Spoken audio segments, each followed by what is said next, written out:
ఏకంగా 40,000 కోట్ల ఆస్తిని వదిలేసుకున్నాడు. ఎందుకో తెలుసా?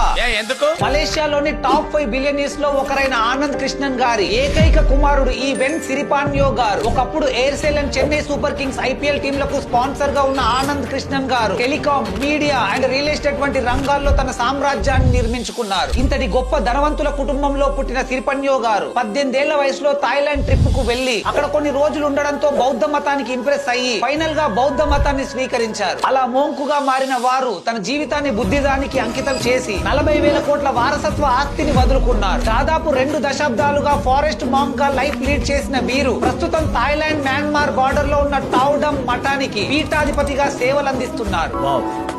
దేవుడు ఆయనకు అన్ని ఇచ్చాడు, కానీ ఆయన మాత్రం దేవుణ్ణి వెతుక్కుంటూ ఆధ్యాత్మిక మార్గంలో వెళ్లిపోయారు. నిజమైన సంపద అంటే మనకు ఎంత ఆస్తి ఉందన్నది కాదు, మనం ఎంత సంతృప్తిగా పరిపూర్ణంగా జీవిస్తున్నాము అన్నదే అని ఆయన నమ్మారు.